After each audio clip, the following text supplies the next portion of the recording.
Hallelujah.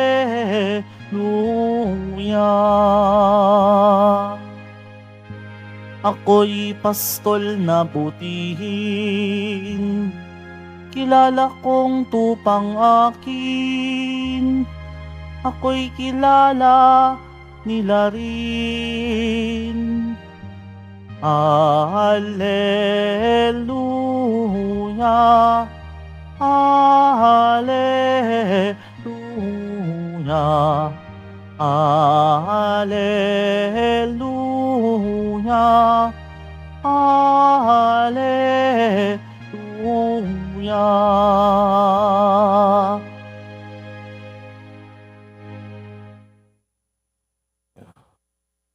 Sumainyo ang Panginoon. At sumayo rin. Ang mabuting balita ng Panginoon ayon kay San Mateo. Papuri sa iyo, Panginoon. Noong panahong iyon, dinala kay Jesus ang isang piping inalihan ng demonyo. Pinalayas ni Jesus ang demonyo at nakapagsalita ang pipi. Namangha ang mga tao at sinabi nila, kailan may walang nakitang katulad nito sa Israel. Datapot sinabi ng mga Pariseo, ang prinsipe ng mga demonyo ang nagbibigay sa kanya ng kapangyarihang magpalayas ng mga demonyo. Nilibot ni Jesus ang mga bayan at nayon at nagturo sa mga sinagoga. Ipinangaral niya ang mabuting balita tungkol sa paghahari ng Diyos at pinagaling ang mga may sakit, anuman ang kanilang karamdaman. Nang makita niya ang napakaraming tao, nahabag siya sa kanila sapagkat sila'y lito at lupaypay, parang mga tupang walang pastol.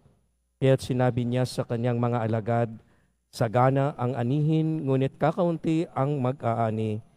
Idalangin ninyo sa may-ari ng anihin na magpadala siya ng mga manggagawa sa kanyang aanihin. Ang mabuting balita ng Panginoon. Pinupuri ka namin, Panginoong Heso Kristo. Magsiupo muna po ang lahat. Siguro po, marami sa atin yung nakaka-experience ng mga iba't ibang pagsubok na halimbawa tulad ng mga taong very negative at ikaw ay napapahintot, napanghinaan ng loob sa mga taong ito na tila bagay toxic sa buhay mo. Well, hindi lang po sa ngayon, mas grabe nga ngayon dahil meron pang hindi lamang kapitbahay mo, kundi maging ang malawak na nakukover nitong social media. Kung ating titingnan ng mga problema, negative, pero ang ating ebanghelyo nagpapaalala sa atin ng mga pangyayari na kung bakit siguro nagtataka tayo, bakit hindi nilang pag-isahin ng lahat ng mga may sakit at pagalingin ng ating Panginoon Kristo. Halimbawa, yung mga bulag dito, yung mga pipi dito, yung mga paralitiko dito, yung mga hindi nakakikinig dito, and once and for all, pagagalingin. Bakit yung mga ebanghelista ay tila binibigyang importansya ang mga isang individual na mayroong mga karamdaman. Sa pagkakataong ito, narinig natin ang kwento ng isang piping inalihan. Hindi lamang po pala isang nakikita nating possessed ng ganyang pangatao, naglulupasay. We have to understand, sisters and brothers, the corruption will not start as a whole. Dahan-dahan. Na halimbawa po, meron tayong binigyang mabuting mata ng ating Panginoon Kristo na para ito sa katotohanan at makikita natin ang kagandahan. Pero bakit ito ay nahahadlangan ng kasinungalingan at ayaw nating ipahayag ang ating nakitang katotohanan? Then, yan po ay isang dahan-dahang kinukurap ka na ibig sabihin, pinoposes ang iyong pagtingin para hindi ka makakita ng katotohanan. Marami sa atin po, meron tayong binigyan ng pandinig upang mapakinggan natin ang katotohanan, pero hindi natin pinapakinggan bagkus ang mga kasinungalingan. Well, yan po, dahan-dahang kinukurap at ito po ay pinuposes na ng kalaban ng demonyo. So atin pong pag-isa-isahin ang lahat ng mga senses po natin. Ito po'y pinagkaloob sa atin upang ating makitang kagandahan na ipinagkaloob sa bawat isa sa atin at yan po ang katotohanan na binigay sa atin ng Diyos ng may likha. Para po ito sa katotohanan at mapaganda natin ang buhay. Pero bakit ito nahadlangan? Ibig sabihin po, dahan-dahan tayong kinukurap, pinuposes. Una sa mata, pandinig, panlasa, lahat ng po ito hanggat ang buong mong pagkatao ay napuposes na. Kaya nga po minsan, ang hamon ng ating Panginoon Kristo, metaphorically, symbolically, kung ang mata mo ay naging dahilan pagkakasala, cut it off. Hindi naman ibig sabihin literal na tanggalin mo, kundi pagnilayan mo kung ano yung dapat na nakikita mo, ipahayag mo ang katotohanan. Ibalik mo, i-restore mo. Lahat pong ito ay binalik ng ating Panginoon Kristo. Pero sa kabila ng lahat, ano po ang nangyari? Meron talagang mga taong toxic, kabutihan na nga ang dala-dala mo, pero itong mga Pariseo, saan ang galing kanyang kapangyarihan? Galing kay Beelzebul yan. Galing sa demonyo yan. See, meron talagang tao na sumisira maging siguro sa ating magandang intensyon para sa ating kapwa. So makaka-relate po tayo nito. Bakit po sa kabila ng lahat ng kabutihan, meron talagang tao na pilit kang sisirain. Di po ba't common na mga experience? But sisters and brothers, we have to understand. At ito po yung ating pagnilayan. Any situations, any thinking, mga kaisipan, pag-iisip ng iba, labas sa'yo, you have no control. Tandaan po natin yan. You have no control. Meron man sigurong iilan na mapapaliwanagan mo at maintindihan, pero negotiable pa. Otherwise, lahat ng labas sa'yo, you have no control. Anong iniisip nila? Anong mga situations? But you have only 100% control on how to respond to them. Ikaw ang may control kung paano mo re-respondihan ang kung ano man ang kanilang iniisip, kung ano man ang sitwasyon. At ito yung ginawa ng ating Panginoon Kristo sa kabila ng lahat ng paninira sa kanya ng Pariseo. Hindi niya ito pinapansin, bagkus pumunta pa siya sa ibang bayan at siya ay nagpagaling, siya ay nagturo, siya ay nagpahayag ng magandang balita. Maaring mga ibang tao doon ay pinupuna siya at sinisiraan siya, pupunta ulit siya sa ibang bayan at ipapahayag niya ang mabuting balita.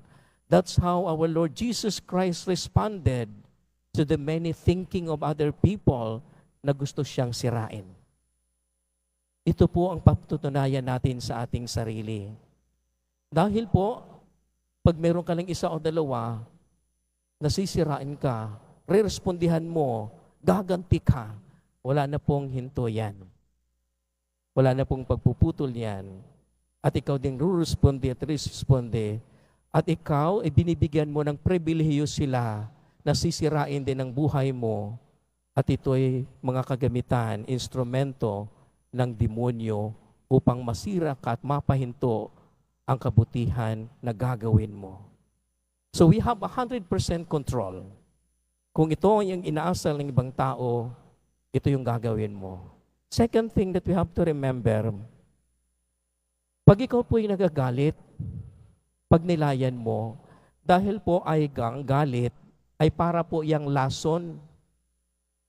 Ngayon, kung gusto mong uminom ng lason, dahil galit na galit ka, huwag mong isipin na ang kaaway mo ang mamamatay. Ikaw. So you have to be clever, be intelligent enough. Pag itong galit, nagningit-ngit ka, ito yung responde mo sa inaasal ng isang tao, then like Jesus Christ, you have 100% control on how to respond. this is what I'm going to do. Hindi ako magpapaapekto, gagawa pa rin ako ng kabutihan. Sisirain ka man ng isa, gagawa pa rin ako ng kabutihan. Di po ba't narito tayo, mga kapatid? We were all followers of our Lord Jesus Christ. Tayo po'y bininyagan. Tayo po'y tinawag upang mga ani. Pero ano pong nangyari sa atin? Ang iba po sa atin ay dumagdag pa sa magiging instrumento ng demonyo upang sisiraan ang kapwa-tao. You could just imagine and reflect sa atin din mismong dito sa Pilipinas, how many % po tayo ditong Kristiyano that we give witness to the truth. Pero po minsan nakakalungkot isipin, pag minsan napapanood ako ng mga Senate inquiry, just a simple thing na ipahayag mo ang katotohanan para maiaayos ito at ma-restore ito para maging maganda ang takbo ng ating buhay. But you see, we spend millions and millions of pesos just to keep the lie alive.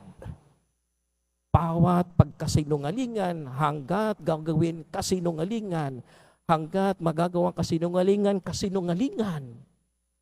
Di ba napapansin? And yet we are all Christian country, majority.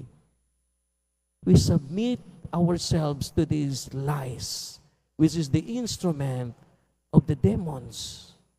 How are we going to give witness as followers of our Lord Jesus Christ? How? Then we can ask ourselves, totoo ba talagang ako'y Kristiyano? Totoo ba talagang nakikiisa ako sa misyon ni Kristo sa pagpapahayag ng mabuting balita? O baka naman iba ang aking sinusundan? We have to reflect, sisters and brothers. Why are we following our Lord Jesus Christ? Bakit tayo nagiging Kristiyano? Ano po talaga ang ating intensyon? Mas maganda pong mapapalalim natin ito. Because our Lord Jesus Christ died for us because of the truth. And yet, tayo, ang kanyang mga tagasunod, ay bumabaling sa kabila. And I think this is also the time that we have to reflect deeply. Anong udyok, anong espiritong pumapasok sa atin?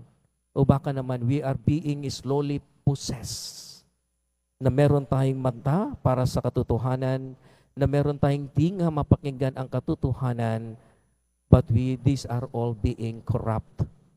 And therefore, slowly we are being possessed.